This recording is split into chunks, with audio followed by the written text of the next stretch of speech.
so Josh, we saw the demo happen on stage. Break it down for us. What exactly did we see up there? Well, so this was the first time that I think anybody's done what we did, which is we basically took one half of the demo's live action, which is a live action piece called the commissioning, and then that fed right into our gameplay demo. So basically, the commissioning deals with the commissioning of the UNSC Infinity, which plays a big part in Halo 4. It's the kind of focal point for our whole multiplayer experience.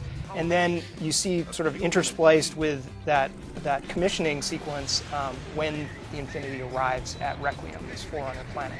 And then in gameplay you see how Chief and the Infinity cross paths. And then how did you guys decide what exactly was going to be shown in the briefing?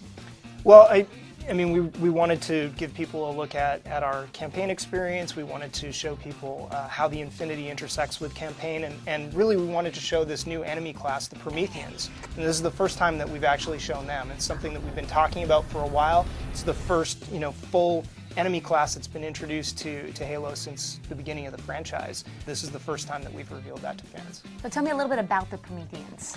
So there are three main units that we showed in the demo, and the first of those is the Knight. That's sort of the commander in the battlefield. He's the big, huge, hulking thing that jumps down on Chief as he's making his way through the jungle. And then supporting the Knight is the Watcher, and that is the unit that the Watcher kind of spawns out of the back of the Knight, and then he's a support unit that is able to do all kinds of things. He can shield the Knight, he can catch grenades. He's just sort of like a game changer on the battlefield. And then the Crawlers are these little sort of animalistic, almost insect-like attackers that are really easy to deal with one-on-one, but when you get them en masse, they're a little bit more difficult. Highly annoying. Yes, yeah, they're tough. All right, so for the big fans out there, let's talk about new weapons and some specifics about the game. Yeah, so you saw in the press briefing there were a couple of new weapons on display, specifically Forerunner weapons that we've introduced into the Halo sandbox. So the first of those is the light rifle, and this is a precision weapon that is kind of unique in that it fires a 3-shot burst when you're firing it sort of from the hip, and then when you zoom in, then it fires a concentrated single shot. So it's really, it's kind of a counterpart to the BR, and is a really great precision weapon.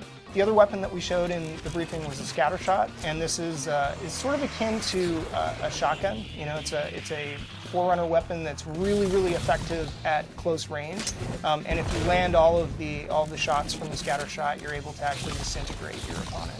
Single shot kill? Single shot kill if you land all of those shots. So it's really effective at extremely close range.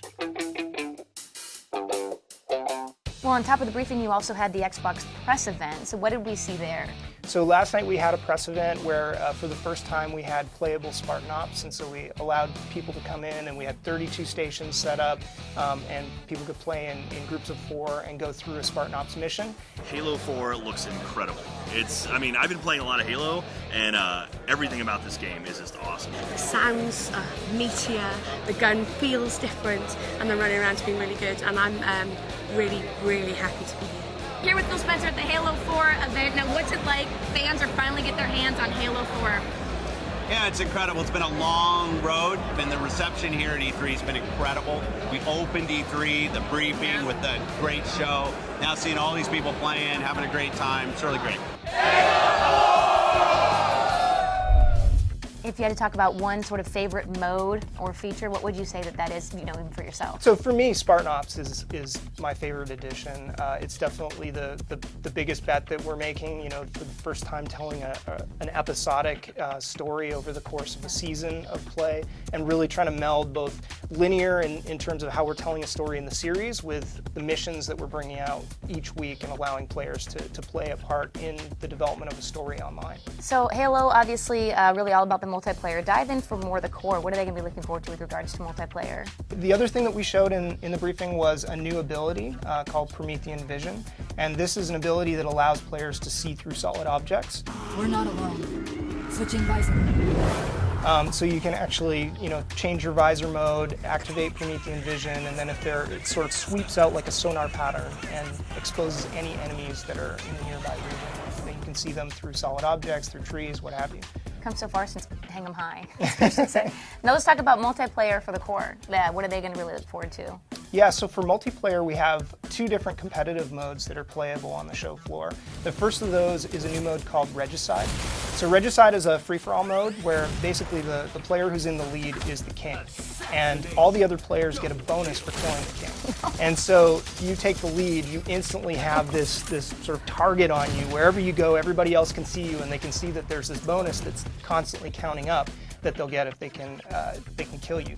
So that's a really fun mode. The other mode that we're showing is a new mode called Infinity Slayer. And so this is a twist on the classic Team Slayer game mode. And basically all of the players that are playing in Infinity Slayer are slowly earning this ordnance meter. And the ordnance meter allows them to call in an ordnance drop. You can then call that in, and you have different choices in terms of weapons and boosts and power-ups. And they come down and drop down into the map directly in front of you that can then give you a big advantage in gameplay. Halo 4. There you go. Can't get better than that.